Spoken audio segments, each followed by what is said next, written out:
We'll get things started at 5:30 with more details on breaking news. No deployment this week for the USS Harry S. Truman. The announcement came down this afternoon from the Department of Defense. It's all in preparation for some major cuts for the military if sequestration kicks in on March 1st.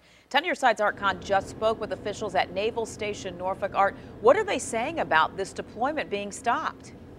Well, the Carrier Strike Group Commander, Rear Admiral Kevin Sweeney, told us that, quite simply, it means the mission has changed. The mission that's changed is that instead of maintaining a two-carrier presence in the Middle East region, as the Secretary of Defense and the President had said last year they wanted to do, will now just be one carrier. And this has got to be because of budget constraints, obviously. In fact, the Secretary of Defense, Leon Panetta, has been warning of this all along, even the Chief of Naval Operations. Now, so what does this mean is going on right now in that region of the world? Well, the only carrier there, and the only carrier that has been there since December and January, is the John C. Stennis. Now, the Stennis was originally scheduled to be relieved by the Truman, tied up here on the pier behind me. But you see, that's not going to happen now. The Truman is staying. However, the Eisenhower, which is on the other side of the pier, is still scheduled to be deployed, I believe, in late March.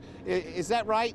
The Eisenhower, Captain Campbell, going to be leaving in late March this month? End of this month. Okay, so the Eisenhower is still scheduled to get underway later this month, and she will now relieve Stennis over there, but still that will leave only one carrier in that region of the world.